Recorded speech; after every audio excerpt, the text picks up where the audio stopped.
So as I said যে বানজাংখারি ওয়াটারফলসের আমি part 2 নিয়ে আসবো, কারণ পার্ট 1 শেষ হয়নি। So this is the part 2। তো আমরা আরও ভেতরে প্রবেশ করছিলাম, আর ওই ব্রিজ থেকে ভিউ নিচ্ছিলাম দারুণ।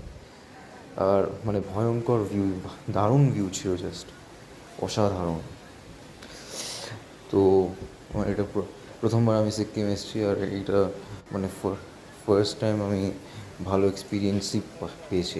আর এখানে ছিল হচ্ছে কিছু মানে এমন খতরো কা খিলাড়িওয়ালা স্টান্টস করার জিনিসপত্র, যেমন এটা যেটা সামনে দেখতে পাচ্ছ।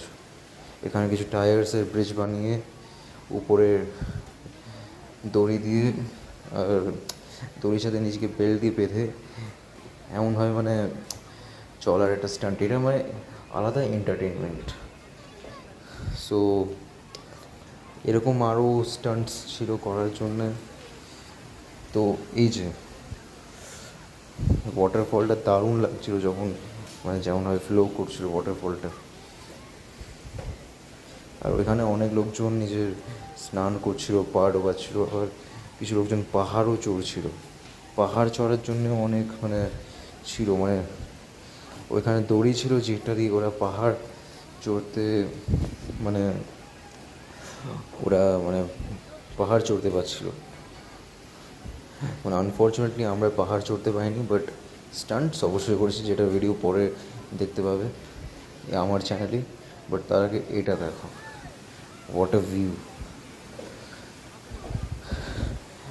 এমন পিসফুল এনভায়রনমেন্টে, দারুণ একটা ক্লাইমেটে এমন দারুণ একটা ওয়াটারফল, জাস্ট দারুণ লাগছিল।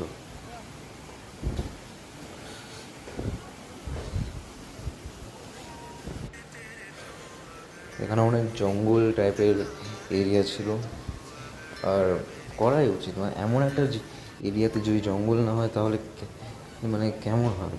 আর গাছ অনেক বেশি ছিল এখানে, যার কারণে মানে টেম্পারেচারটা আরও মানে দারুণ লাগছিল, আরও মানে ঠান্ডা ঠান্ডা লাগছিল, যেটা খুব ভালো লাগছিল।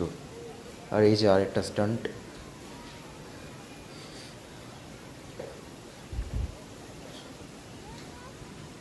এগুলো মানে প্রাইস ছিল